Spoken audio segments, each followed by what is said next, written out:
Okay, KGX, kamusta kayong lahat? At check natin kung hanggang saan ang ibabagsak ni BTC, mga Lodi, no? So ako kanina, ito yung trade natin, mga idol, no? 221%. So 93 to 94 and then nag-exit tayo dyan. Tapos sabay hindi na tayo nag-trade. And then kung mapapansin natin ngayon, si Bitoy ay ito, no? Laglag, nakuha yung support natin sa ilalim, pero hindi natin dyan kinuha talaga yan, di ba? Kung nanonood kayo sa atin lagi, pinapakita ko sa inyo itong chart na to, no? Itong 2020 chart.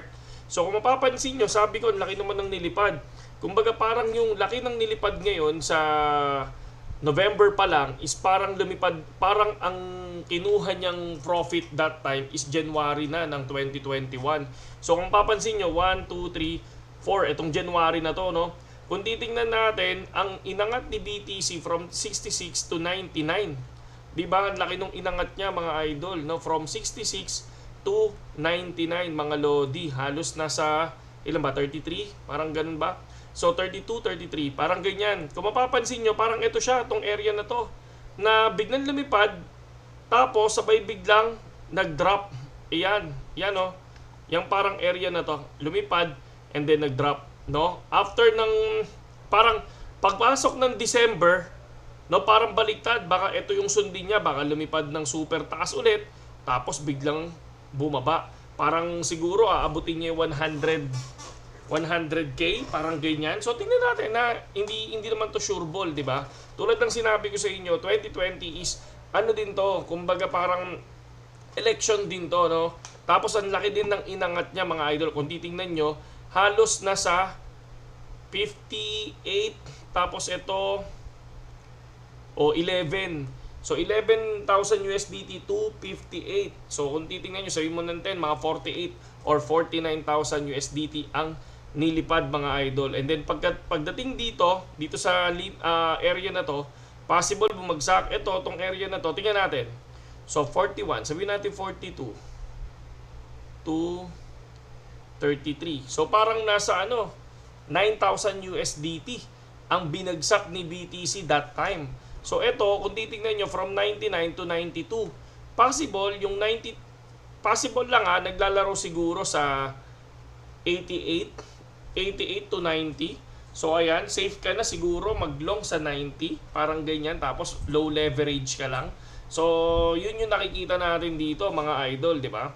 So kung titignan nyo, talagang ganyan na ganyan yung graph eh. Tingnan nyo.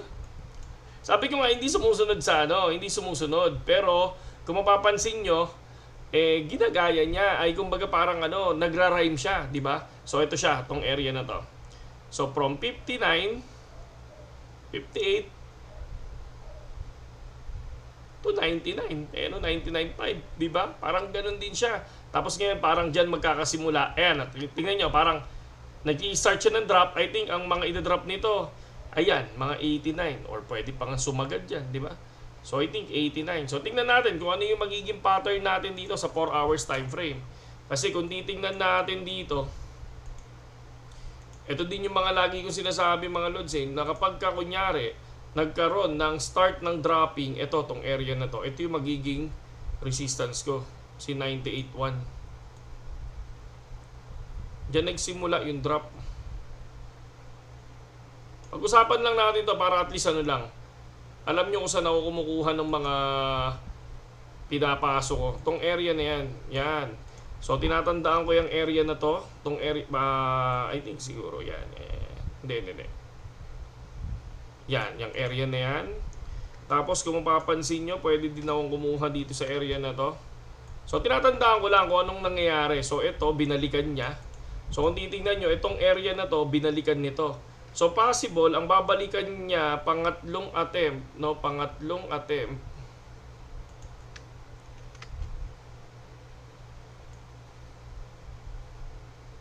Itong area na to, si 92. So after ng 92,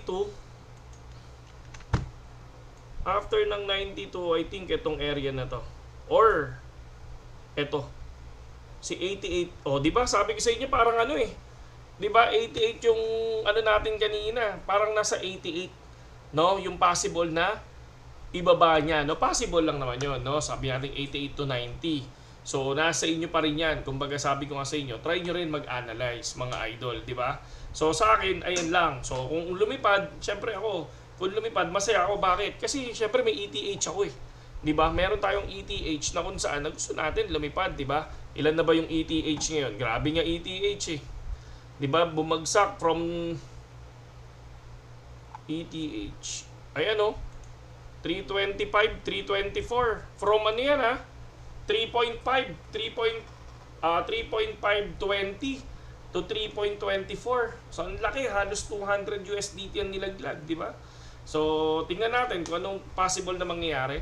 So, ako, ang gagawin ko, withdrawin ko muna yung Saron token natin. At susubukan ko mag-trade. Once na bumagsak pa to, yan, magti-trade ako. So, ngayon, ano lang, medyo magalaw yung market. Ayokong labanan si market. Ayokong lumaban kay market ngayon kasi medyo, alam mo na, no? Ibang klase si market ngayon maglaro. So talagang laro yung gusto niya, sunugan ang gusto niya. So far ang laki ng mga natalo ngayon, 'di ba? Sabi nga nila nasa 3 parang I don't know kung 3.4 billion o 34 million. So check natin kung kay Watchers Guru, tingnan natin ha.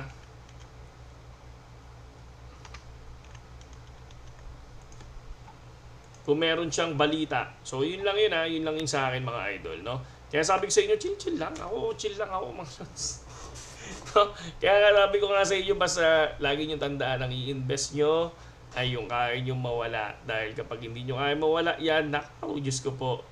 Fun removes in live stream feature. Oh, pump. Fun removes its live stream feature. Ah, hindi. Kala ko naman. So, wala namang ano. Wala naman ako. Eh, grabe oh. Tingnan nyo si Donald Trump oh. Ayan oh. Holding by chain. So ETH oh. Tingnan nyo yung holding niya sa ETH. Grabe naman. USDC. Guatrog Trump wet. Grabe no. Pero wala siyang Bitcoin. So siguro may Bitcoin to. Hindi lang. 18 more. So marami to. Marami naman. So yun lang. Sa ngayon KGX at yun lang naman yung ating news. Kung hanggang saan ang possible na ibaba niya. Okay? So, ngayon naniniwala na kayo sa sinasabi ko na merong possible drop. Okay? Kaya nga sabi ko sa inyo, bihira ako mag-trade ng Bitcoin, doon lang ako sa mga nakikita ko. Pero kanina may opportunity kasi nakita ko yung sobrang biglang drop. Sabi ko may rebound agad yon, may rebound siya. So, kaya ang ginawa ko, nag-enter ako and then nag-profit tayo. Okay? So, yun lang sa kayong KGX at sa mga wala pang BitGet mga idol, gamitin yung link natin ha. Kasi gagawa ko Telegram, pagka gumawa ko ng Telegram mga lods, no? So yun lang, tituro lang natin yung, hindi naman sa mga technical analysis yung ituturo natin. Kumbaga ano ba yung ginagawa ko in real life, paano ko in-handle yung crypto.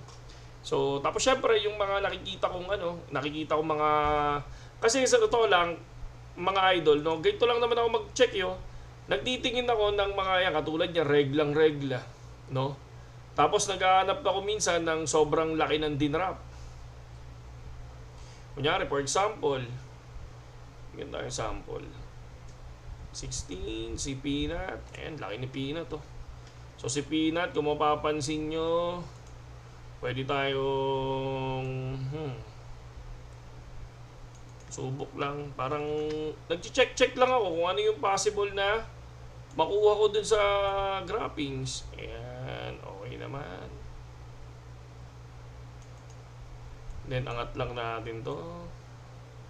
Tapos, sumahanap lang ako ng kung paano siya or baka falling wedge pattern siya. O, parang falling wedge pattern nga yung kakalabasan niya. Di ba? Parang falling wedge pattern. So, possible, di ba? Rejected. Pwedeng ito. Wala, safe lang ako dito, hindi muna ako magti-trade. So titingnan natin, baka mamaya pag na-break dito, possible, 'di ba? Possible umangat siya. Yun lang, ganoon lang naman ako mag-trade minsan, tapos naka-monitor lang ako sa kanya. Tatandaan ko lang 'yan, tapos titingnan ko lang 'to. So minsan ang ginagawa ko, magti-trigger ako. So paano ba ako mag-trigger? Kunyari, lagay mo lang sa sa tawag dito, ito, trigger. O, pag nag-trigger ka, ilan ba yung i-trigger mo? Saan ka ba? Kunyari sa 1.2, lagay mo dito sa 1.2, tapos ayun na yan. Tapos lagay mo kung ilan yung margin mo, kunyari 100 USDT. O, 1,000, kunyari. Tapos, saan ka magti-trigger? Kunyari, saan ba? Trigger price, kunyari, 1.2. O, yan, ganyan. Tapos, buy. So, kapag nakuha niya yung 1.2, yun, lilipad siya. Automatic yun. 'Di ba? So, yun lang sa ngayong AGX. At saludo sa inyo lahat, mga pogi. Love you all. Peace.